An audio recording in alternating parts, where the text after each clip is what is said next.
Hello, my name is Anaguff. I am not an alien from outer space. I am, however, from another dimension. You may set your portal settings to 862-806-3218. This will connect you with the dimension that I am from. I just want to thank you for listening to my friend Akasha Shabba Khaan. And you are listening to the Akasha Shabba Khaan Show. Thank you.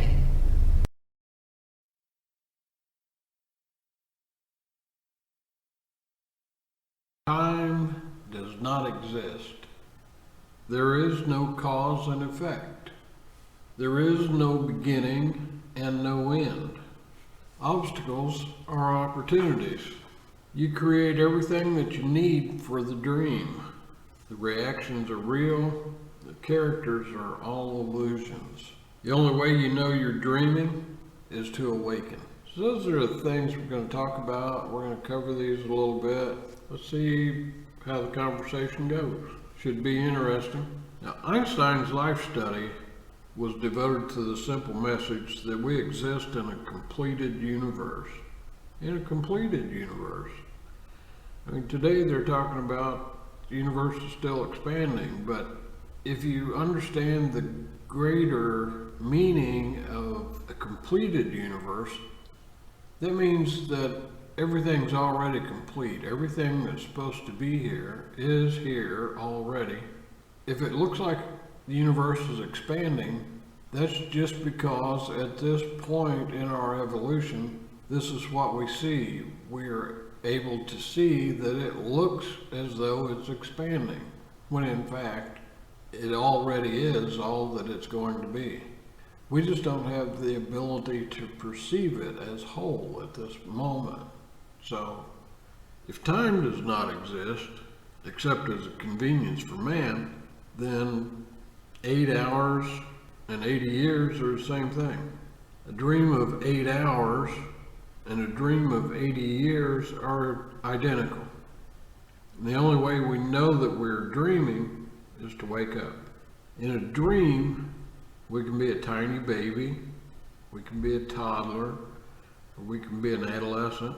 We can get married, we can have children, pursue a career, we can go bankrupt, we can have grandchildren, we can move to a retirement community and become old, all in a period of just a few minutes. In the dream, it's very real, and we're able to reduce all of this information into tiny segments of what we call time. And while we're awake, in the waking consciousness level,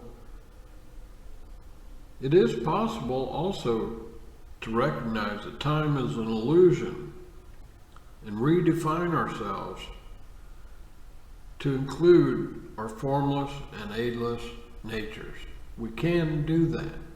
You just have to know that you can do that. There is no cause and effect. Let's talk about that. In the dreaming body, we come and go freely without being restricted to the laws of cause and effect. It's in the dreaming body. In thought, we're exactly the same. In thought. We can have a thought that is totally unrelated to the previous thought within a greater thought process. We can have a dream within a dream within a dream. In waking consciousness, too, we can choose to recognize that we need not be confined to the rules that determine form. The physical law of gravity does not apply in thought. In fact, just beyond our atmosphere, even our form is not confined to gravitational restrictions. A waking dreamer can dream any thought without reference to the previous thought. We can flip from one thought to another and use only those thoughts which are useful. In waking consciousness, we can understand that we are capable of shifting gears any time in our life. If you trained yourself to be a physician, and it no longer applies to your life, you simply choose new thoughts and begin to apply the concepts of making your visualizations your waking consciousness reality. So what that's saying is we have the ability to change whatever it is that we so desire in our waking consciousness. Our thoughts determine that. The thoughts that we have right this moment determine what our reality is going to be like in the next moment, and the next, and the next. So if you don't like the way your life is, change your thoughts. Everything will change with it. Your reality will change if you'll change your thoughts. Now, since there's no such thing as time, that means there is no beginning and there is no end. When we dream, we don't disappear or terminate because it's only in form that there are beginnings and endings. We never die in our dream in the sense that we simply discontinue being. Nor do we in waking consciousness. And we must understand this if we're going to get over our fear of death. We cannot kill thought.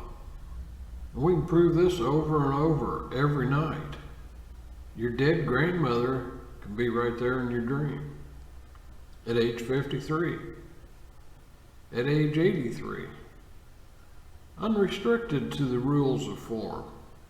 When we go into our dreaming body, we don't have to have a beginning for each dream sequence. We're simply there, pure and simple. There's no need to start out. We can be right here now in waking consciousness as well, disregarding beginnings and endings, imagining forever instead. Within the concept of eternity, the notion of a beginning and an ending is an absurdity. Try imagining where the universe starts and ends. You'll see how foolish all that is. Try imagining a thought having a beginning and end, and you know that thought does not conform to such rules. The universe and everything in it, including mankind, is thought. And the waking dreamer strives to comprehend rather than being preoccupied with where it ends and how it begins. Truly enlightened souls knew that they cannot die. They know that death is just a transition of form, and that the astral thought dimension experiences no such phenomenon as an ending or a beginning. So I find this very interesting. I know a few years ago, my son was in high school and he came home and he goes, "Boy, Dad, you know, sciences, they can see to the edge of the universe." And I'm going, "Oh, really? Well, that's interesting. What's beyond the edge of the universe?" I said, "Son, what you need to realize is they believe that they can see to the edge of the universe. What they're really telling you, what's really happening to them, is at this point, that's all the farther they can see, is to that point that they believe at this time is the edge of the universe, at the end of the universe. They just don't have the capability to see beyond that. As they develop this technology, they'll learn that they can see beyond this point that they're calling the edge of the universe. They'll see beyond that. They just don't have the technology to do it right now. Someday they will, and they'll understand, whoa, we thought we saw the edge a few years ago, but there is more. It's only now that we have the capability to see more. And they'll see a new edge, or a new end, as they call it. This is the edge of the universe. There's nothing beyond this. Well, sorry about that. We all know that that's not true. So then, while we're talking about dreaming and dreaming versus consciousness, awakened consciousness, how do obstacles and opportunities fit in here? Well, our dreaming body knows how to turn obstacles into opportunities. And when we're dreaming, we do this all the time. We're frequently transcending difficulties and shifting to new realities within our dreaming body. This is one of the lessons to learn about our awake state as well. Everything that we encounter in life has something to teach us. Every sickness has within it the seeds for overcoming the illness. Every relationship, regardless of how toxic and noxious it may appear, has something to teach us. Every addiction has within it the power to overcome it. And every former addict I've ever known will always say the same thing. I bless my addiction for what it taught me about myself and about my own ability to transcend the trap that I created for myself. The waking dreamer knows, while it's happening, that there is a blessing disguised in every problem he confronts, and gets better and better at seeing that blessing in the moment. We have the ability to develop this waking dreamer attitude by continuing our need to curse problems and instead pausing to see what we're about to gain from them. We must keep uppermost in our waking consciousness that everything that we fight or curse will only weaken us and hinder our ability to see the opportunity in the obstacle. We know all of this in our dreaming body. In fact, in our dreaming body, we may rage at someone and wake up still angry and tense. The lesson here is important. The anger is real, and we experience it both in our dreaming and in our waking body. But the people or things that we were angry at are all illusions. What a great lesson to have. All of our anger will be experienced by us. But the source of that anger is not real at all. It's in a character that we created for the purpose of our dream. So how many times has this ever happened to us? And we know in a dream that we create everything that happens to us. We also know that when we're awake, we create everything that happens to us. We create the people that we interact with. We create the interactions that we have with them. We create everything. We create how we feel about them. We create everything that appears to be real, just as we did in the dream.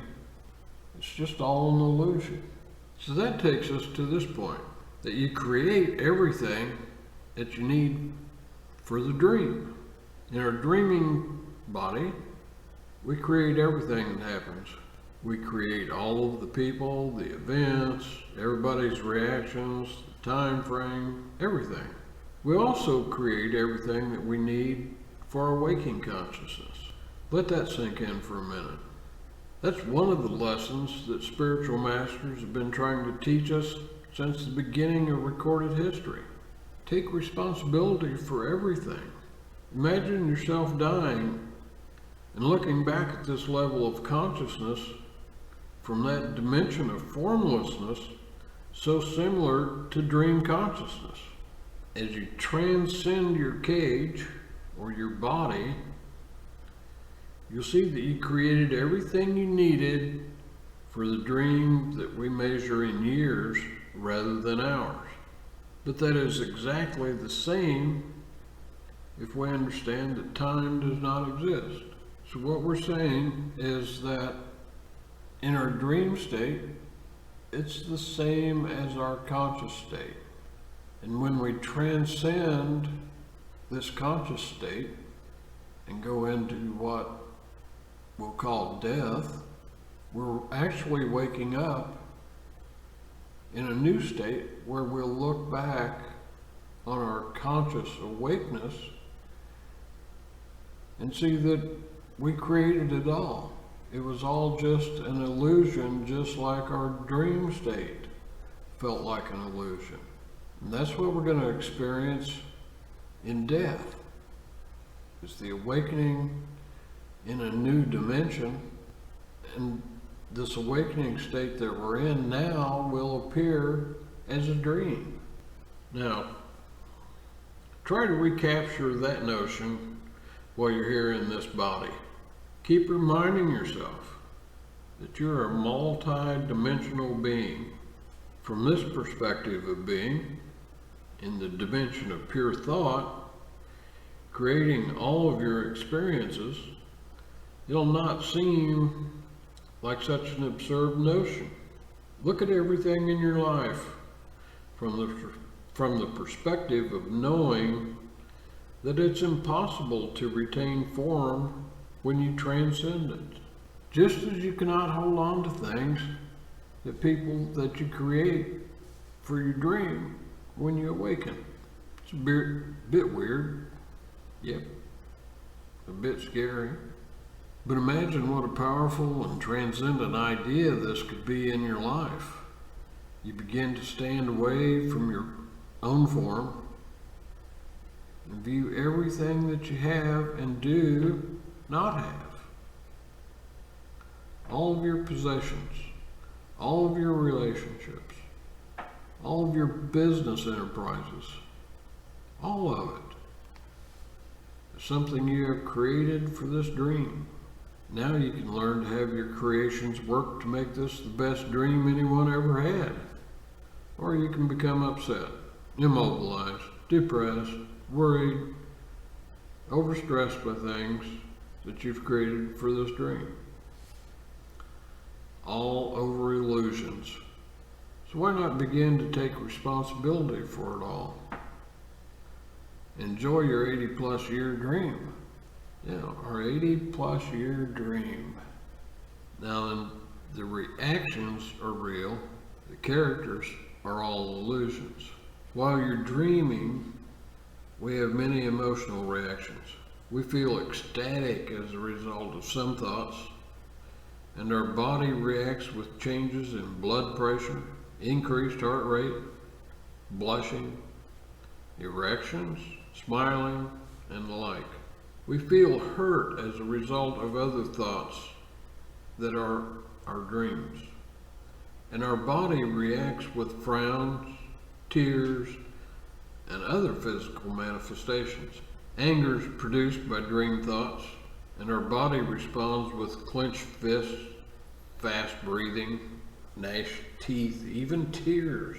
But remember, we've created all of the characters and events, are acting them out in thought only, yet we are still having physical reactions. The characters are indeed illusions, but the reactions are real, and so it goes in waking consciousness as well.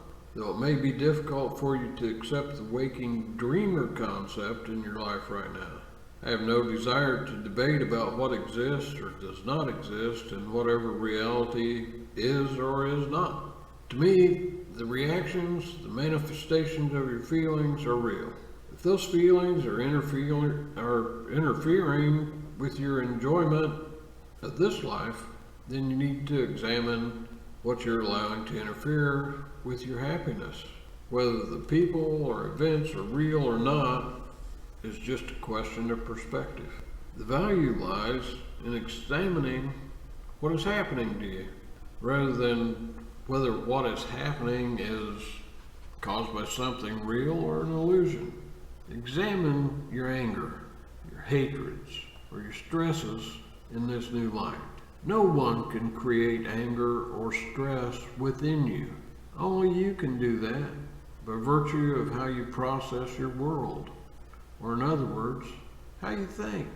So rather than debate who or what is real, focus on what you're doing to process your thoughts and your feelings.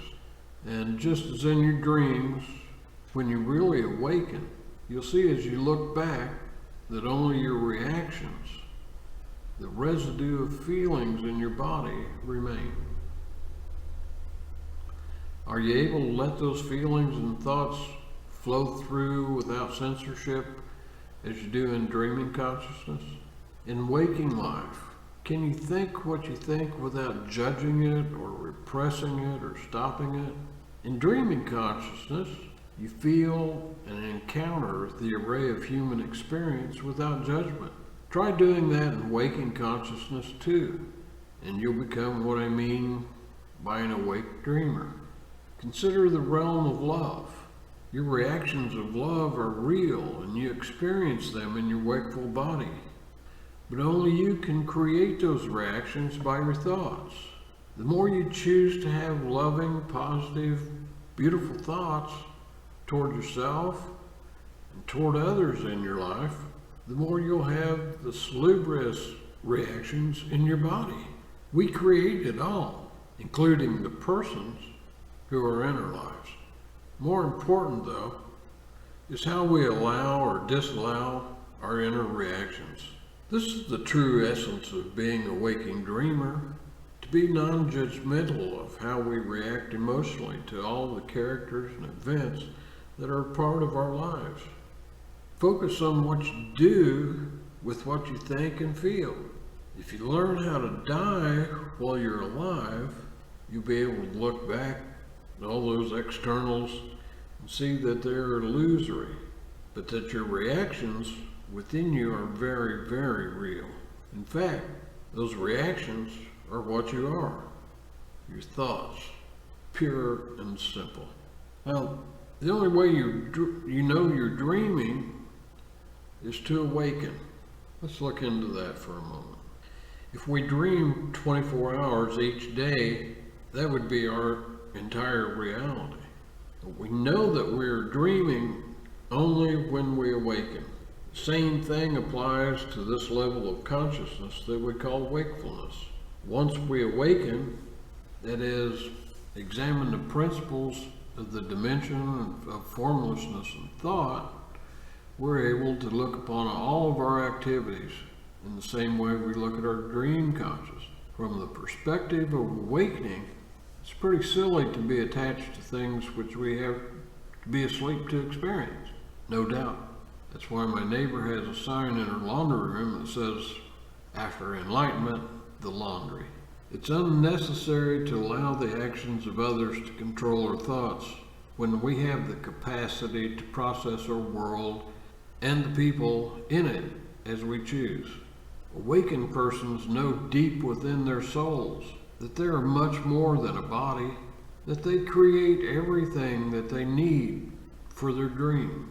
By looking back at our dreams, when we're awake, we see how futile it is to be upset about the dream content which we created. And we can also see the folly of being upset about anything that we create in a wakeful state. The key to grasping that we are thought and thought is us is to wake up now and use our new perspective to make this lifetime as glorious and harmonious and loving an experience as is possible. This does not exclude examining our dream contents and waking life circumstances for greater self-awareness and understanding.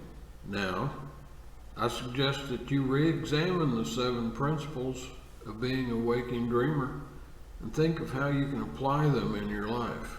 Use this new awareness to make this waking consciousness all that it can be, and also to be free of the fear of death. Use the potential of your own death as an awakening experience and begin living the greatest life anyone ever dared to dream.